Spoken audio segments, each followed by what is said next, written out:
Hello, welcome back. Today I'm going to be taking you through a brand new skincare routine that I'm going to be using to combat my hyperpigmentation.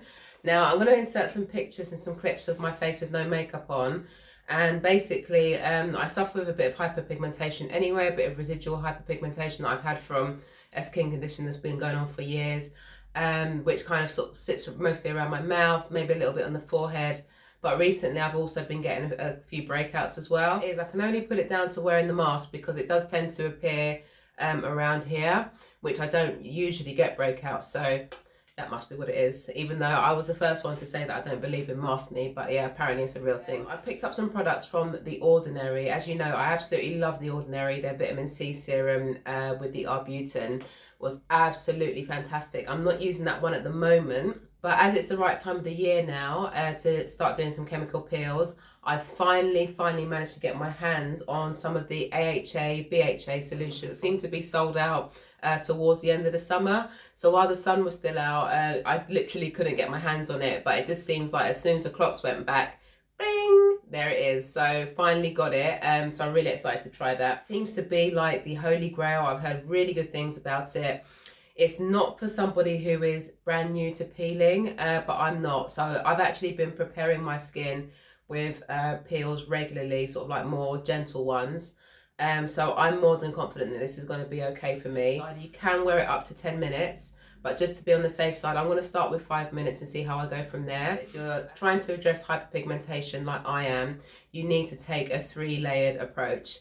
So I'm going to take you through those today and let you know how I'm going to be incorporating these products from The Ordinary, and then I'm going to review the whole system and the products again within about 3 months. So the 3 steps that I take when I'm trying to address hyperpigmentation: number 1 is to re-educate, and that means to re-educate the melanocytes, or the cells that are producing the melanin. So what happens when you're suffering with hyperpigmentation is you get the initial assault, so whether that be like a breakout or some sort of trauma or whatever it is that causes that pigmentation to appear in the first place.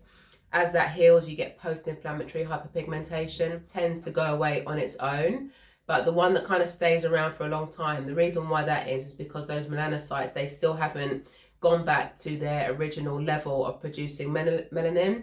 So we need something called a tyrosinase inhibitor, which is going to re-educate those cells to make sure that they start to produce melanin at the normal rate again. So the tyrosinase inhibitor that I'm going to use from The Ordinary is the alpha arbutin with hyaluronic acid. Now this is a really good formula because it's got the alpha arbutin, which is like a natural form of hydroquinone.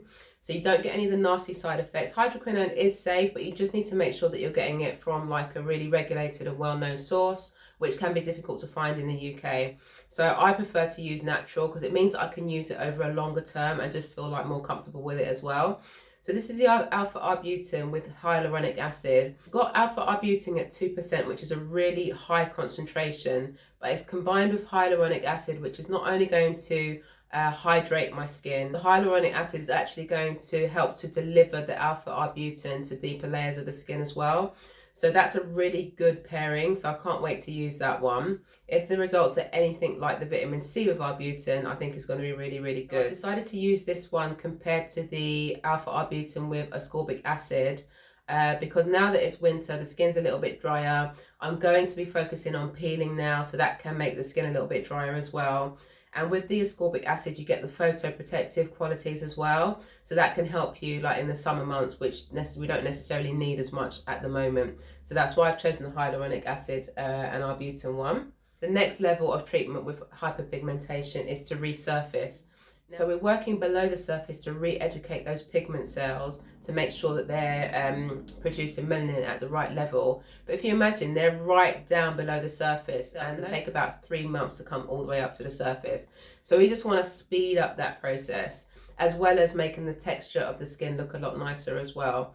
So to do that, we do some sort of chemical peel or a chemo exfoliant, and that just means exfoliating the skin with a chemical rather than a physical exfoliant. And for that, I'm going to be using the AHA and BHA peel, which I'm so excited to use because I've heard really good things about it. So this has got a really respectable percentage of AHA.